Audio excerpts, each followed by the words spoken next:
Hey honey, what's the first thing I do when I go to a foreign country? I look up the GDP per capita, and the Gini coefficient.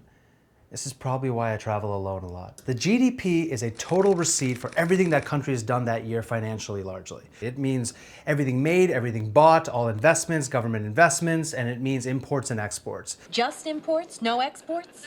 You get that, and you basically can now associate a number for the wealth of that nation. The GDP per capita is that number divided by how many people live there. The US has a GDP of, I believe, around $24 trillion. There's about 330 million people living here. So you divide the GDP by that number and you get whatever that number is. I think it's like 74,000 or something like that.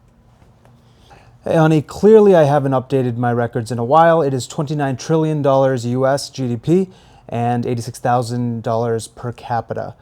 Now back to your regularly scheduled programming. But my favorite number is the one that most people don't ever talk about.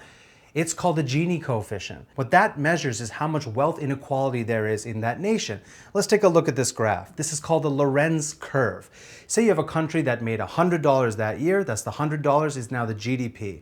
There's 10 people that live in that country, so 100 divided by 10, each person's GDP per capita should be $10, right?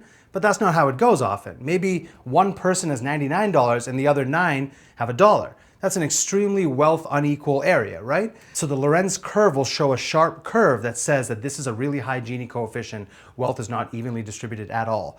Or you might have a nation where everyone makes the same amount equally, which is not a good idea, and you have the Lorenz curve look like this. That has a Gini coefficient of 0.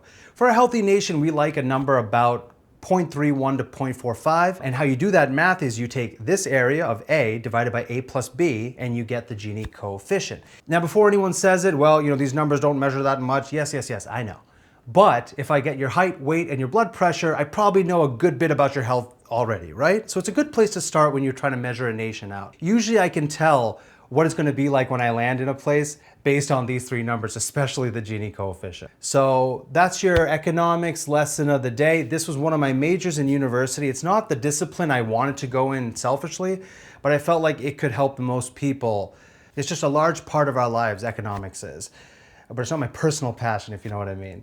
I don't know if you'd still call me an economist. I don't practice it professionally, but I think about it every day, and I use it in my personal life all the time. Hey honey, I did not know that YouTube limits shorts to 3 minutes, so check out part 2 where I talk about why 1% increase in unemployment means 40,000 more deaths. Check it out.